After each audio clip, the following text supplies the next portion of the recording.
evening, ladies and gentlemen. My name is Superman, and I've got a secret. Up, and away! I've Got a Secret, brought to you tonight by Salem Filtered Cigarettes. Salem, for a taste that's springtime fresh.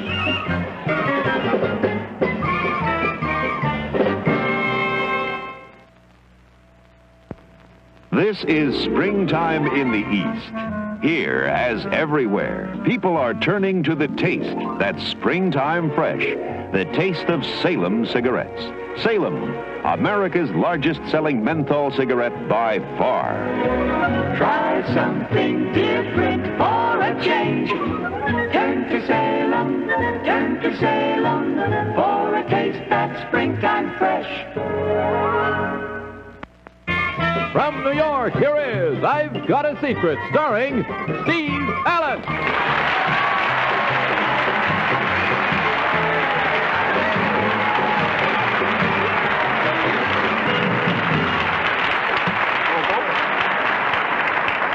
Good evening. My name is Clark Kent. By day, mild-mannered idiot, right? No, now that I've told you who I really am, let's find out who our panel members really are. First, there's Betsy Palmer, the real Daisy May. Second, Bill Cullen, the real Captain Marvel. Next, Bess Meyerson, who's really Lois Lane. And finally, Mighty Mouse himself, Henry Morgan. There's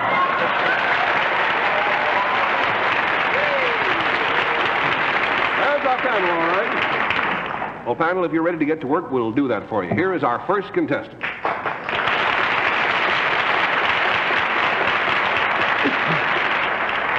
Very nice to have you with us. Now, would you tell us your name and where you're from? I'm Hans Mauk from Dayton, Ohio. Mr. Mauk from Dayton, Ohio. And what is your line, sir? What do you do? I'm an engineer. Well, Mr. Mauk is also an inventor, panel, as well as an engineer. And he has spent much of the past 9 years, in fact, developing this particular invention, which, if luck is with us, he has in this little bag under his arm. We're going to take it out of that case, if you would now, sir, and put it down here on the table so that the panel can look at it. And all I can tell you, panel, is it won't do you too much good after you look at it, but you might as well try it.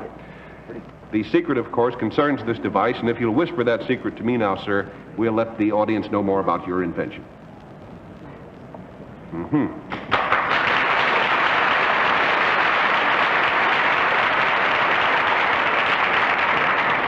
Now, the clue to Mr. Mauk's secret concerns his invention here and what it is used for, and we'll start the game with Bess this time. All right, Steve. Mr. Mauk, does something come out of... I can't use scientific terms, so you'll have to go along with my rather simple questions. Does something come out of that rod that is sticking up? Out of the... Oh! There goes the whole thing. Oh, something fell out. There. Don't all right. Something came out. Something came out. In other words, it don't looks explain like what went wrong with it, though, or they might. No. It looks like it has a little trigger device, does it? No, nothing No, comes because out it's really. shaped like a gun. Is it some kind of telescope? Does it have any telescopic... Yes, it has a relationship to an optical system. It does. But a fairly remote one, I would think. But you can look through one end of it and see something? No. No. $20 down. Henry? Telescope? I had it all worked out your way. Are those 4 control knobs at the base of the lens system? Down there. They are not control knobs. Are they make-break contacts of any kind? No. Oh, boy. Now, you said only remotely is this any connection with any optical application. Yes. Does it perform any, is it any kind of control system? Very remotely, I would say. Hardly anything. Would it do anything, let's put it in my terms. Would it do anything for me around the house? No. It could, but I don't think you need No. it. $40 down. Betsy? Mr. Mauk, does this have anything to do with photography? Again, really very remotely. Remotely. Just because it's an optical system. I see.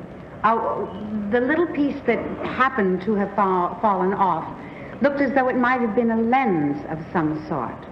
No. Like one would find in a camera? No. Does it have anything to do with does it make a sound? Only when it tips over like that.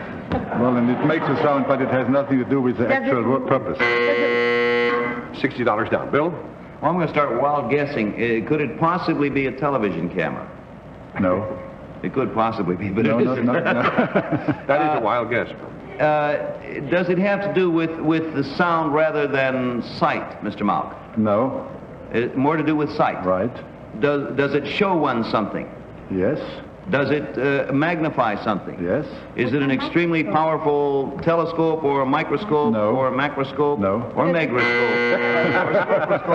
That has one last thought. Well, just one thing. Does it project a picture of some kind? Very true, yes. In a sense, yes. You see, Mr. Malk's invention is called a vizzotactor. Now, I'm sure that doesn't help you too much, but the thing is, when you place it on top of any printed material, say an ordinary newspaper, for example, and you put your fingers into these slots right here, believe it or not, that enables you to read ordinary print with your fingertips.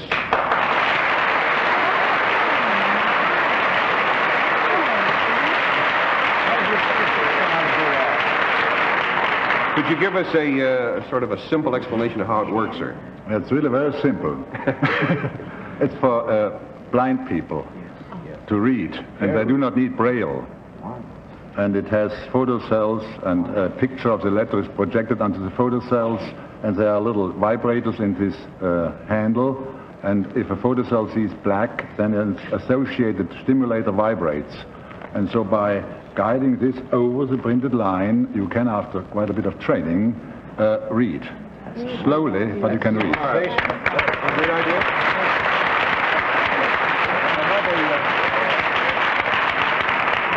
I have the front page of a copy of the New York Times here. Perhaps you could demonstrate for us, sir, as I ask you another question or two. How many words a minute can you read with this? Well, I cannot read at all with it. But we have a blind girl. She has about 100 hours of practice. She reads 10 words a minute, and she's still improving.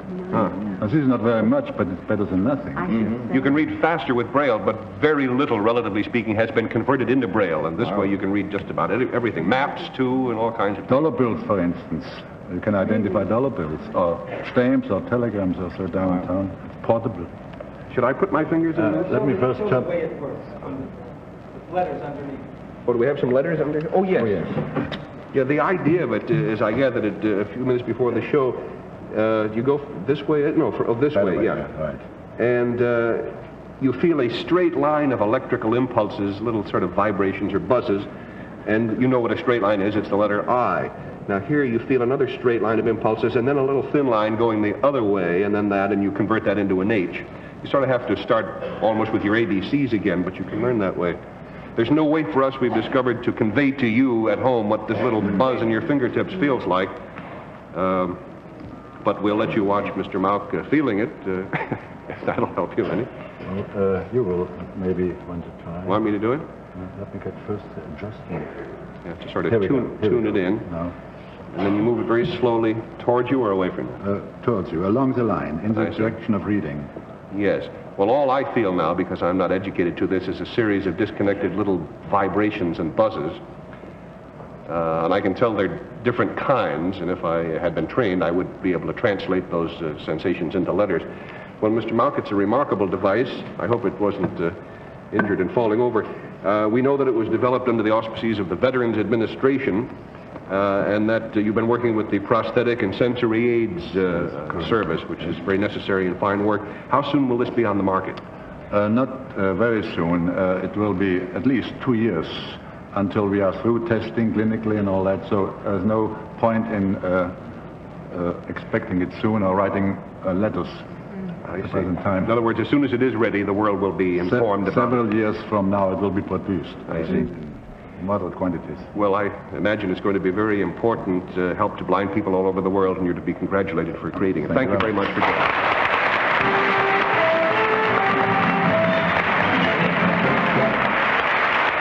We'll be back with you in a minute after this message.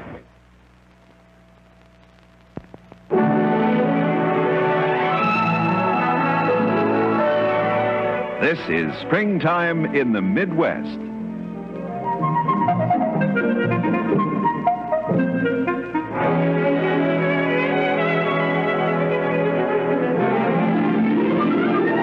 Here in the Midwest, as all over America, people are turning to the taste that's springtime fresh. The taste of Salem cigarettes.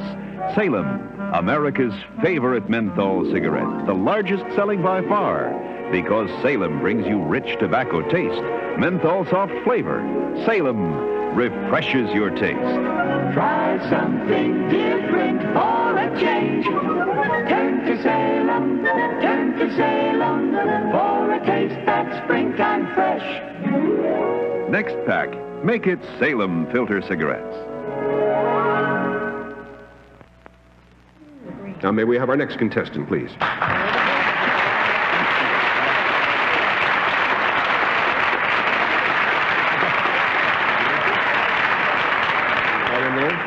Make yourself right at home in that chair, which isn't too easy to do, by the way. These chairs have wheels. They can scoot away on you. All right. And now that try to hold. Good.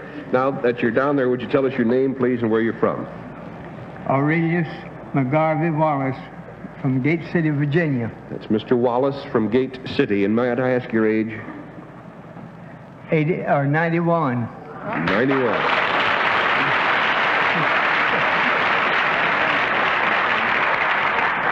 I thought you were going to try to cheat a few years on us there and shave a few off. But we're very happy to have you with us tonight. Now, this panel is incidentally Dr. Wallace. He's a physician, and he maintains a full-time medical practice that keeps him busy 5 days a week. Oh, 7 days a week. He knows more about it than I do. Well, I'm glad you could find time at all then to be with us, sir. And I understand that you did have a very exciting trip from Virginia to New York. Yes, sir. Well, I'm not going to ask you how you came here because that happens to concern the secret panel. So if you'll just whisper to me about that, we'll show it at the same time to our audience at home. Well, now, that sounds exciting, but not terribly unusual. Could you tell me a little bit more?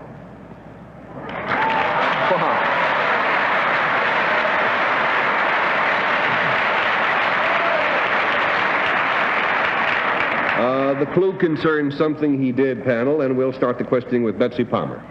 Dr. Wallace, did you come in a conveyance of any sort?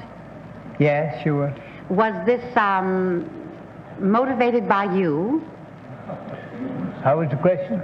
Well, this conveyance, were you in charge of it, getting you here? I mean, like you would drive your own automobile and things like that. Oh, yes, yes. Now, are you what was considered a horse and buggy doctor? Yes, Did you sure. come up here in a horse and buggy? No. Not quite. $20 down. Bill Cullen? I missed something, and I probably because I was making a note of something was said, is it the way the doctor came here we're interested in? Yes. Did you fly, doctor? Yes. Did you fly your own airplane, doctor? Not more. Fly someone else. But you piloted the plane that brought you here, did you? That's right. Yes, sir. Yes, sir. There's a little bit more along that same line, Bill, that we'd like you to develop. You flew here in inverted flight, doctor, upside down. No, he probably could do it, but he didn't do that. You know. Is it that the doctor has not been flying long? No. Is it that the doctor has been flying long? Yes. Good questioning, Bill. Did you come alone, doctor, in this plane? There are other people in the plane. Oh, with yes, you. Yes. more of it. $40 down, Bess. Doctor, it wasn't your own plane, was it? No. No. In this case, it was not. Did you perhaps pilot one of the large jet planes? That's the idea. Yes?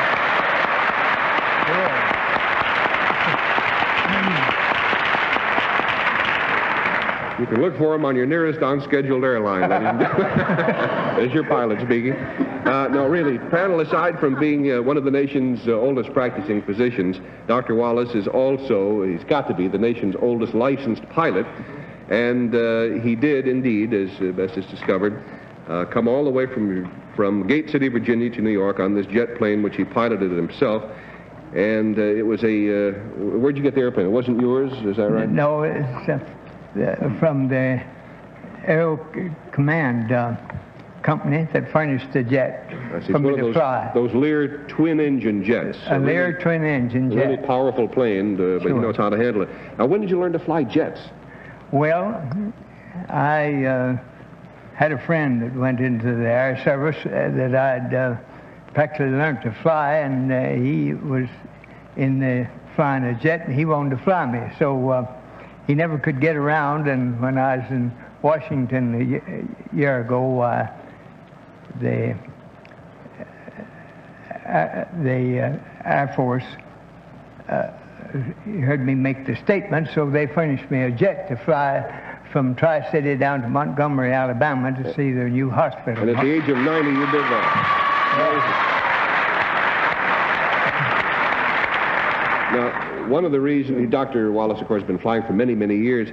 One of the reasons that he became interested in jets was because his remarkable physical condition became the subject of an official Air Force study. And the Federal Aviation Administration, as he was referring to a moment ago, invited him to Washington last year for 2 days of extensive studies and written tests and that sort of thing. And they gave him some tests that they give to the regular young Air Force pilots, which, as you know, are pretty rugged tests. Dr. Wallace, how'd you make out on those tests? Well, they said I made 100%. That's just great. What does your wife think about all this flying you're doing? Well, she likes it right much. She flies her with me. Is she a pilot, too? She's a pilot herself. Gosh. And, I learned her to fly, of course. And I understand you have a son. Is he a pilot? Yes, sir. He has about 500 or 600 hours to his credit. He's 18 years old. Huh. He flew the day he was 16 and got his private license the day he was 17. Well, you're a really remarkable family no matter what way you look at it, and we're very happy to have had you with us tonight. Have a smooth flight home. Thank you very much. Thank you. Thank you.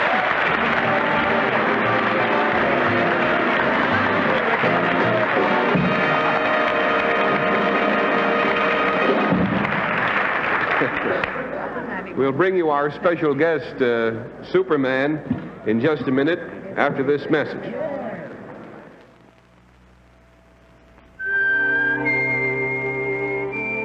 I'm Ford's quiet man. My assignment? Demonstrate the extraordinary quiet of the 66 Ford to owners of some of the world's finest luxury-built cars. At his 100-room house in Wiltshire, the 6th Marquis of Bath gives me a guided tour.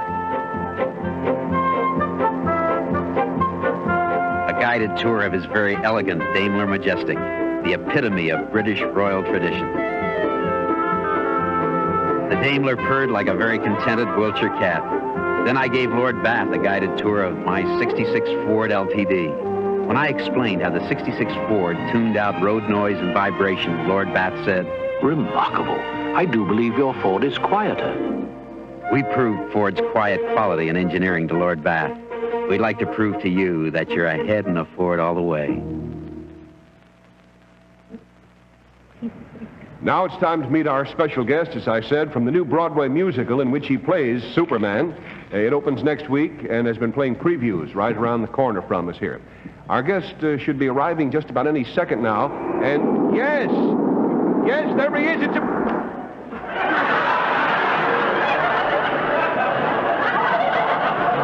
bird.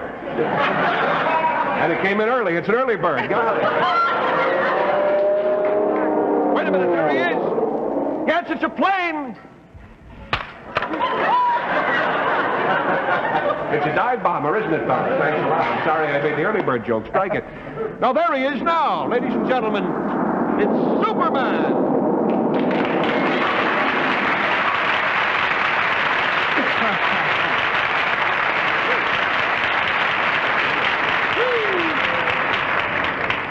Like iron. No wonder people say we look alike. Ladies and gentlemen, this is actually, I hope it is anyway, Bob Holliday, but you never can be too sure. But I'm pretty sure it's Bob Holliday who is having the time of his life playing Superman in a show called It's a Bird, It's a Plane, It's Superman. How's the show going? Marvelous. The audience reaction is just wonderful to us. Well, when the audience here saw you at the opening of the show, they really went crazy, so I imagine how it is over at the theater. Bob, I understand that you've brought along a super secret that you're going to test us with tonight, so if you'll whisper that to me, we'll show it at the same time to our audience.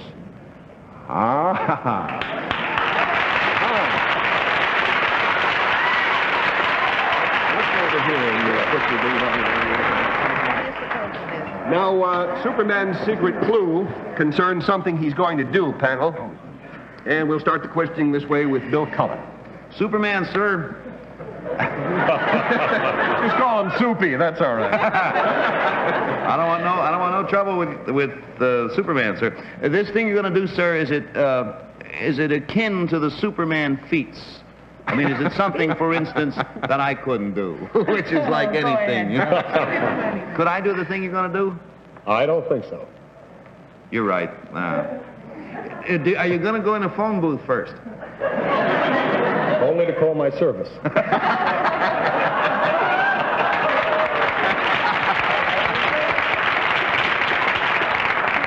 Very good.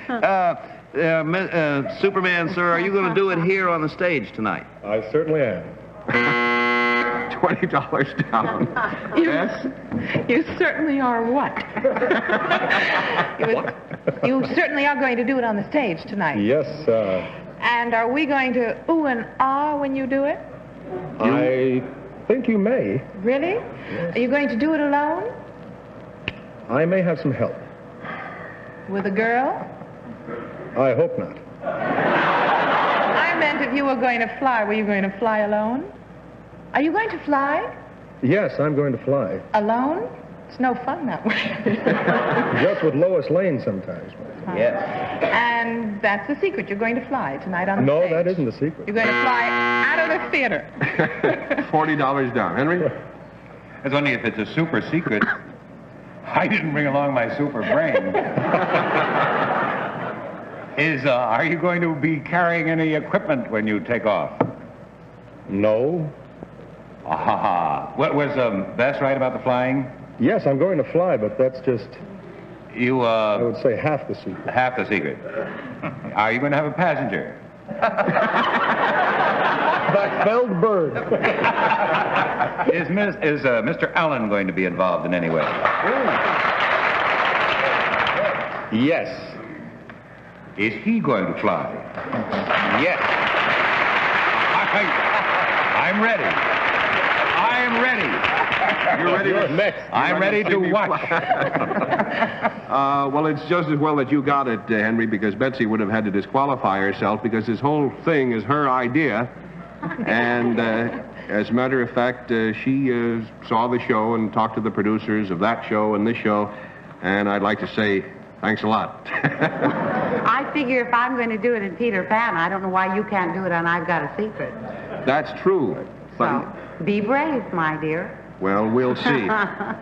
We'll see. The thing is, though, that Superman now is going to be busy every night in the show, and they had to have somebody to take care of crime here in Metropolis. So I guess I'm going to have to help with those extracurricular duties. And they, at this moment, are going to clear the stage out of the way and move all the scenery because we don't want to hurt the stagehands. And while they're doing that, and I get into a phone booth and call my lawyer, ladies and gentlemen, we have a message for you, and then after that, we'll be right back here. We'll fly our brains out, I guess.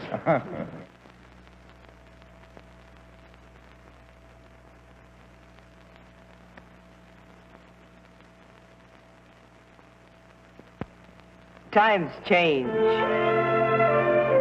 Tastes change. And I've changed too, to tempo. As tastes keep changing, chances are you'll change too. Sooner or later, you'll probably want to try the taste of a charcoal tip cigarette. So why not make it the one with a taste that makes the change worthwhile? Why not tempo? Why not today? Lying around, you might kill yourself. What's better like this? Let me see. You clench your fists. Clench your fists. I see. You have to have faith, you were telling me? You have to believe. You have to really believe you can fly. And you have to get your hands like this, put a hand like that, one hand like this, and say the three words. Let me see. Up, up, and away!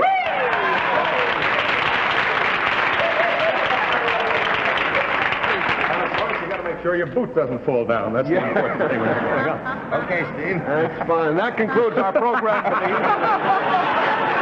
Oh, boy. But the main idea is faith, huh? Faith and belief. Belief that you can do it. Okay. Right. Here we go. 1, 2, 3, up. Good. A little more belief. I guess I'm a doubter. All right, once more. Tinkerbell lives.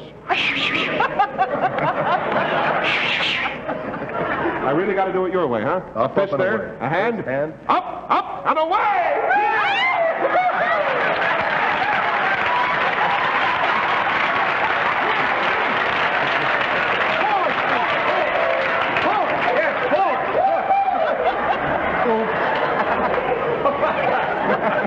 I felt like a provolone hanging up there.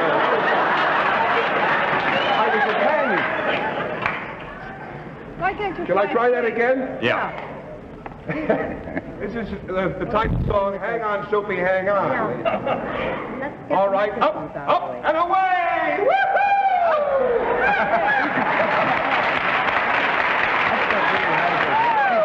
He's a happy puppy. Ladies and gentlemen,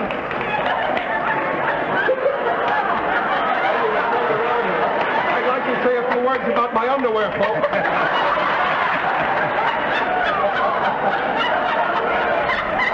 I'd like to talk to my tailor about my inseam. I never realized Superman was Oh, boy.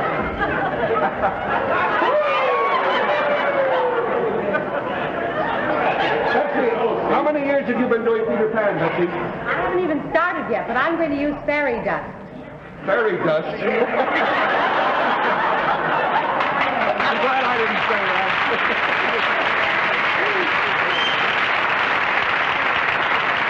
Well, Superman, now that you've taught me, shall we fly together? Right. Fly me to the moon. You ready, Steve? Up, up, up, and away, back away! Ladies and gentlemen, Superman just got killed. You think that's kidding? He fell right through.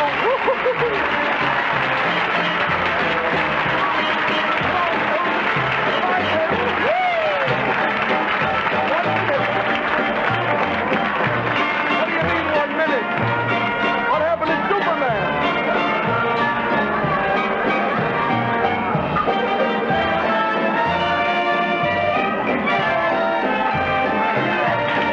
I've Got a Secret has been brought to you tonight by Tempo Filter Cigarettes.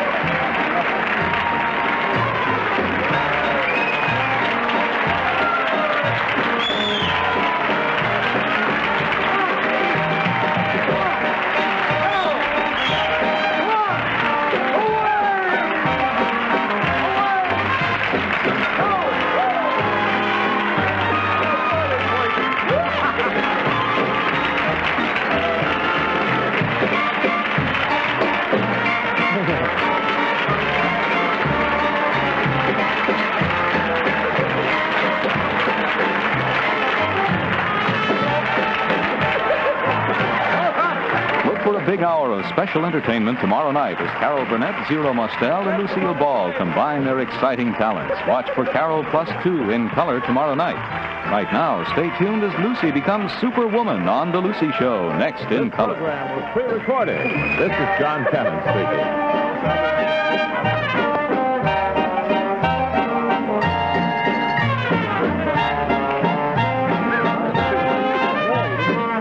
Murder. Without a weapon, without motive, but murder. See violent death matched in violence by a woman whose love turns to hate. Phil, she's going to take you over the brink with her. Watch for the startling events that move Phil Capiz to desperation as he finds his life in peril on The Edge of Night, weekdays on the CBS television network. The Red Cross serves in your name. Join up, join in. Give your help.